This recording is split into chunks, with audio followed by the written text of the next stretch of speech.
Yo, what's good, YouTube? Scoot here. Got the NNDL Season 8, Week number 9 match, and we're facing off against Brother Options, coach of the Options Obstagoons. It's a mouthful. So, Brother is sitting at 8-0 right now.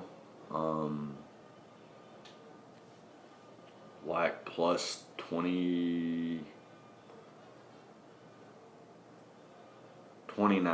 plus 29 differential, 8-0 plus 29, and we're sitting at what, 5-3 right now. So not looking good. This guy is the number one guy in the league right now, ranked number one in standings and by power rankings, in my own opinion. He has an incredible squad consisting of Necrozma, Alola, or excuse me, he's got. Let's talk about him. Well, let's just talk about him how they're on the screen. The first 6 Pokemon, as always, are the ones I think he's going to bring to this matchup. I think he's going to bring the Necrozma, the Alola Mug, the Mega Altaria, the Aegislash, Thundurus Incarnate, and the Keldeo. I think he could sub in, take one of those mons out, perhaps something like the Aegislash, and bring in like a fat, hard-hitting Kangaskhan. But I do think he brings the first 6 Pokemon. I don't think he brings the Sandslash, the Corkle, or the Laren, whatever you want to call it. His last 3 are definitely not coming.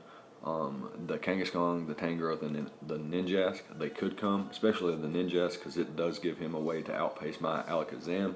But given that he has a Necrozma and a Alolan Muk and access to the Aegislash, I do think he has enough options to not have to have an immediate revenge killer to my Mega Alakazam. And the Altaria is pretty bulky. The Thunders can use Prankster Thunder Wave to paralyze me and slow me down for things like Keldeo and other things on the squad like the Mega Altaria and the Aegislash and whatnot. So the Necrozma, he's brought that to every match. It's pretty good in this match too. Especially if he brings like Calm Mind Stored Power based on my match with AAA. So I had that in the back of my mind. I had Roar Suicune in the back of my mind to get rid of that. I had Whirlwind Mandibuzz in the back of my mind to get rid of that. Definitely wanted a way to make sure that Necrozma's setup wasn't too big of an issue. And it's his only Stealth Rocker on his squad outside of the Sandslash. So I figured he's not bringing the Sandslash because it really doesn't serve a purpose to him. It doesn't do anything against my squad. So I didn't think he would bring it. And I figured if he brings Necrozma, it's going to be a Stealth Rock variant, maybe a bulky variant that can pivot into things like Alakazam and Infernape. So I knew that was coming because it had been to every match. Plus, it was decent in this matchup as pivot into things like Infernape, take the hit, see what's going to happen, set up Stealth Rocks, recover with Moonlight or Recover or something like that. But again, it could be a setup variant and be problematic. He's got the Muck, could be problematic as well. Gets Curse, gets Knockoff, Poison Jab, Poison Touch, Gluttony, Recycle. Can be very problematic, and it's a really good switch into Mega Alakazam. In the sense that it's a Dark type and immune to Psychic, resist Shadow Ball, and it's like pretty much neutral from Focus Blast. And Focus Blast does what? Miss usually, like it did last week. It cost us the game there against the Excadrill. Anyway, the Muck could be problematic. It's really good against my Clefable. It's good against my Serena. It's good against. It's semi-good against my Mandibuzz and really good against my Alakazam. However, Alakazam does get a couple different techs to kind of combat a Muck, but they're both situational. We'll get into that in a minute when we talk about our squad. Next up, we got he's got the Mega Altaria that I think he's going to bring. He could bring I think he's going to bring a bulkier variant to kind of take on my Infernape. It's a really good switch into Infernape. It kind of takes no damage and gives Necrozma a little bit of leeway on being able to switch in on Infernape and it allows Necrozma to focus more on my Nidoqueen, because Necrozma I think is his best switch into Nidoqueen as well. But we'll get into that in a minute. I forgot to say that earlier. Nidoqueen's actually really good against Mega Altaria. However, it can drop Dracos. So if it's a modest max special attack Altaria and it drops a Draco, it could be problematic for my Nidoqueen. But I do have other ways of dealing with Mega Altaria too. We'll talk about that in a minute. I think he's going to bring the Aegislash. I think a Specs variant's really nice. If I don't bring the Suicune, or I mean, it almost forced me to bring Suicune. It was so good. Specs Flash Cannon does quite a bit of damage to my entire team outside of the Suicune. It even does a lot to Infernape and the Kling, which is crazy considering. But yeah, it could be a Banded variant. It could be a Kibia Berry variant to avoid the Shadow Ball from my Mega Alakazam. Maybe tank it and fire back a Shadow Ball or a Shadow Claw. It could be Shadow Claw into Shadow Sneak. It could be Banded with Shadow Sneak just to pick off weakened threats like Infernape and Mega Alakazam. Choice Banded Shadow Sneak might even knock Mega Alakazam out from full. Infernape, like I said earlier, it can paralyze. Prankster, Thunderwave could paralyze my Alakazam, my Infernape. I wanted to have Aromatherapy. On my Clefable, but I really couldn't fit it, so I actually changed my whole Clefable set so that I could fit what's the other one? Hillbell or Aromatherapy onto my Nidoqueen. Just because Thunderwave and Poison Touch and things like that, and Scald Burns from Keldeo, which is the next one. So if I don't bring my Serena, which I didn't bring my Serena in this match, or my Suicune to this match. So Specs Surf, Specs Hydro Pump, Scald, problematic for my squad. However, I do have ways to revenge kill a Specs variant because I know my Mega Alakazam can outpace it if it's not Scarf, and it risks speed time with my own Infernape. So let's go ahead and talk about my squad. I've got the Clefable here. I decided that since he's got Muck and the Aegislash and things like Kangaskhan that can break it, and Specs or Life Orb, Thundy that can break it, even Keldeo can break it if it's offensive enough. I figured I would just bring a Stealth Rock variant that can Thunder Wave its switch-ins, such as Muck and Aegislash. So if I say he brings in his Altaria and knocks something out, I bring in my Clefable, or his Keldeo knocks something out, I bring in my Clefable. Either way, he's probably going to switch out, fearing the Moonblast. I can set up my Stealth Rocks, or if I already have my rocks up, I can just throw off a Thunder Wave as he switches into something like Muck or the Aegislash, which would give my Mandibuzz a little bit better of situations to deal with Muck and Aegislash. So I think I'm just Moonblast with Soft Boiled, just recover ups, things like that, and like I said, Aromatherapy with Stealth Rock. So get up my rocks. It's likely that he could potentially lead with the Muck because it does pretty well, but I don't think he will, because pretty much in all of my matches I led with my Nidoqueen, get up my own rocks. Maybe this time I can lead with, I can force the Muck to not be the lead, the Aegislash to not be the lead, because I have the Nidoqueen, which allows me to safely lead with my Clefable. So we got the Alakazam, and we've got Miracle Eye, Psychic, Shadow Ball, and I think it's Protect or Recover. I'm not sure. It's been a while. I've been moving, and that's why actually my games have been delayed. Week 8 wasn't uploaded on time. Week 9 probably will be on time. I think Week 8's only going to be like a couple days late. Week 9 might be on time. If it's not, it'll be a few days late. Week 10 should be on time. But I've been moving, and I've moved into my new place and whatnot, so should be good for a while. I've got the Miracle Eye on Alakazam, so if I come in on something I know he's going to switch into the Muck, I can just click Miracle Eye and then click Psychic the following turn, because Miracle Eye allows Psychic type attacks to hit Dark type attacks. And Muck being a Poison and Dark type attack will allow the Psychic to be super effective, since his Dark type will be kind of negated by the Miracle Eye. So Shadow Ball hits the Necrozma and the Aegislash, which are like his only resistances outside of the Muck immunity, which is negated, and then Psychic hits literally everything else for really hard damage, and some, at least the Keldeo for super effective damage. But the neutral damage that a modest Mega Alakazam provides is more than enough. I got the Infernape with Protect. In case you wanted to lead off with the Kangaskhan, I could click Protect and then click Close Combat on the following turn. That's pretty much one of the only reasons I have Protect on there.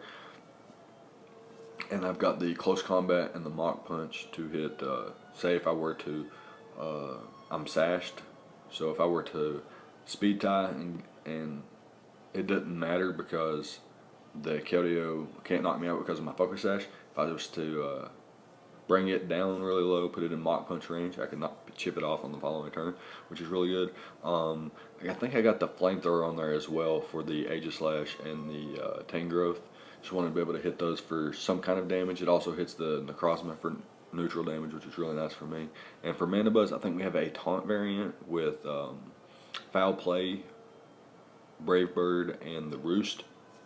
Couldn't fit the Whirlwind, but maybe just bringing the Mana Buzz, and I've revealed Whirlwind previously. Perhaps he doesn't even bring a setup Necrozma. And like I said, it's better for him to just set up rocks and to kind of be a pivot into my Alakazam and Infernape. Nidoqueen, kind of a bulky variant here to try to take on the Mega Altaria. Between Clefable and between Clefable and Nidoqueen, I should be able to check Mega Altaria pretty comfortably. And I've got my 3 offensive Pokemon all outpace it and aren't necessarily weak to it. But I guess Infernape can't do much to it either. But I don't have Stealth Rocks on Nidoqueen. I do have Toxic Spikes. I packed Toxic Spikes in this matchup despite him having an Alolan Muck to try to force it in situations prior to it wanting to be in, and to be able to poison things like Necrozma and Mega Altaria and the Keldeo, which could be problematic. And then my Mana Buzz and my Clefable have a much easier time dealing with it. And my Tauros is just a body slam variant. Pretty much hits his entire team. It does have access to things like Wild Charge for the Keldeo and things like Flamethrower for the Aegislash. They didn't hit hard enough, but it still pressured his squad, and I felt like the rest of my team dealt enough with the Aegislash so I didn't have to bring specific coverage for it. But yeah, it's going to be the squad, and we're going to go ahead and hop into the battle now and see what happens. Alright, so here we are with the battle, and my opponent chooses to bring the Necrozma, the Thunderous Incarnate, Mega Altaria, which was pretty much, man, it's hard to say about Mega Altaria. He's got the Alolan Muck, which I figured would come because of my Mega Alakazam and how well it does against Clefable and the rest of my squad, such as Serena. And Keldeo is a huge threat, and since I didn't bring Serena, it can freely fire off water type attacks, and he's got the Ninjask, so he's got, I think that might be no, that's the second Pokemon so far this season that we faced that has been faster than my Mega Alakazam, so there's not too many of them, two so far this season, and yeah, so that's going to be his squad. So I'm not going to opt to lead with my Nidoqueen to get my Stealth Rocks up because he's got the Necrozma and it's more than likely going to be his lead. So I'm just going to go out into my Clefable and lead with it. Throw off a Thunder Wave. Perhaps he leads with the Necrozma. I can Thunder Wave it, make it less of a Alakazam and Infernape check later in the match. Can also throw off a Thunder Wave if he wants to switch out into his Alolan Muck. So yeah, Clefable is going to be my lead of choice. And yeah, my opponent does lead with the Necrozma and gets his Stealth Rocks up. So I paralyze him here. So this is good for me. What I'm actually going to do is I'm going to predict him to go out to the Alolan Muck. So what I'm going to do is click Thunder Wave again, because if he doesn't switch out, I can just soft boil up the following turn and be back at near full HP, depending on what he wants to go for here. So yeah, let's just click that double thunder wave here and see what my opponent wants to go for. He does stay in, and he goes for the photon geyser, and he gets a critical hit that does 58%. So a little bit unfortunate that he got a crit there, but it's not too big of a deal as long as he doesn't get another one. What I can do is just what's the word?